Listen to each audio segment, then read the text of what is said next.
So this is just a brief video looking at a basic introduction to the context of J.B. Priestley's An Inspector Calls. So really quickly, J.B. Priestley is the writer of An Inspector Calls, and he was a writer who wrote between the 1930s and 1984 when he died. But before that, he worked in a wool factory and was a brave soldier in World War I. He actually escaped death a number of times before he became a writer. Later, during World War II, J.B. Priestley then broadcast a weekly radio programme in which he spoke about what was going on with the war and the government in England and Britain, and was actually quite critical of them. And he was so critical, in fact, that he was then cancelled by the BBC despite being so popular.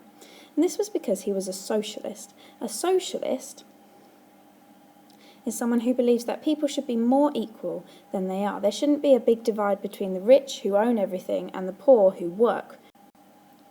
Socialists, in fact, believe that the means of production, which is like factories and the things that the rich people own in order to make money from the poor, should be owned by the community as a whole. They shouldn't just be owned by one person who makes all the money from the work of everyone else, but it should be much more equal. And obviously these are ideas that are quite obvious in An Inspector Calls, which he then wrote in 1945. So in terms of world history and in the history of Britain, 1945 is a really important year. It's the year that World War II ended. Now, obviously, that brought to an end 6 years of danger and uncertainty for everyone who lived in Britain, but also most people who lived in the world. And this was after 2 world wars, obviously the First World War from 1914 to 1918, and the Second World War between 1939 and 1945. And these 2 world wars had other consequences as well. They'd made what's called the class system, which we're going to look at next, less rigid. And this is demonstrated by the fact that in 1945, the Labour Party won a landslide victory. And a landslide victory means that they won by a massive margin in the 1945 election. And the Labour Party are generally considered to be most concerned with the working class and hold ideas much closer to the socialist ideas that J.B. Priestley held, and that influenced his writing of An Inspector Calls, so that's quite important. Another key thing that was going on in 1945 is that women had the right to vote, and they'd won the right to vote in 1928 and were really taking on a larger role in politics in general, and we'll talk about that a bit more later. So he wrote the play in 1945, but he set the play in 1912, and that year was chosen really purposefully by J.B. Priestley. 1912 in Britain was a completely different world to 1945, and one of the things that was really different is that Britain had the empire, the British Empire, which you can see here in this map. Now, it was the most powerful country in the world. Britain was the richest and most powerful country in the world, which did change after the 2 world wars. The British Empire was gigantic. It stretched across the entire world, and the sun was said to never set on the British Empire because it was so vast. In fact, a quarter of the world's population lived in the British Empire and were controlled by Britain. And obviously, this meant that Britain got a lot of money, but also were very confident. They were the most powerful country in the world, and they knew it. And this is demonstrated in some of Mr. Burling's ideas, especially at the beginning of the play. Something else that's very important about the Britain in 1912 is that it had a very rigid class system. And this class system was made up of 3 main classes. At the top, you had the upper classes. Now, that was about 5% of the population, and they owned everything. They owned all of the factories, really, and generally, they were the rich. The Burlings and Gerald Croft represent the upper class, and they are obviously, at the beginning of the play, definitely doing very well. Now, below them were the middle class, which were quite small at this time, made up of people who worked in offices and people who were doing okay. They weren't working in a factory, but they also weren't, mega rich. And then also, at the bottom, you've got the working class. Now, this made up 80% of the whole population, and yet they owned very little. These are people that worked in factories or in shops. people who had generally quite physical jobs, just like Eva Smith. And that's who she represents. She is the working class, and especially working class women. And the working class at this time had a pretty raw deal. There weren't the benefits that we have now. There weren't the safeguards. So if you didn't have a job and you were working class, as we saw, then life is very, very hard for you.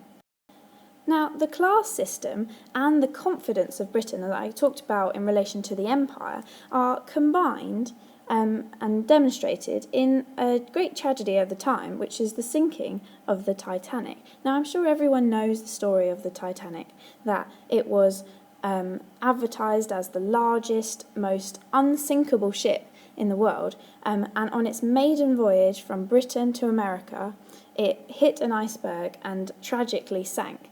And of the 1,300 people, 1,300 people on board, 812 died. Now, obviously, that's a massive proportion of people who tragically lost their lives in the Titanic. But the Titanic was divided, just like the rest of society, into different classes. And in the first class, you had the rich people who paid a lot more money for their tickets and had, nice rooms and everything.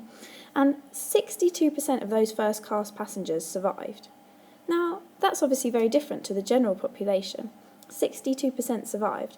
Now, when you compare that to only 25% of the third class, or generally working class passengers surviving, you can see the real inequality that was going on at that time. And that word inequality is really important because it really does sum up what the class system was all about.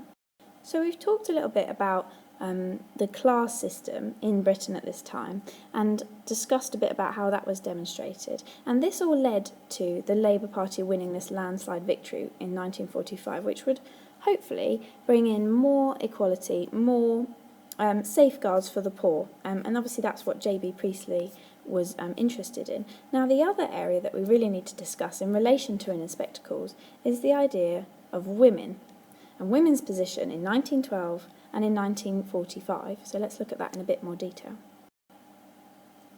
So the woman in 1912 was supposed to be very pure, very gentle and demure, and this word demure is quite important, but they were obedient. They were basically treated, especially in the upper classes, as almost like children. They were looked after by the men, and you can see this in the portrayal of Sheila at the beginning of the play. Now, as I said before, they were not allowed to vote. They were not allowed any say in how their own country that they had to live in was governed, which is crazy to us now, isn't it, that half the population wouldn't be allowed to vote, but that's how it was.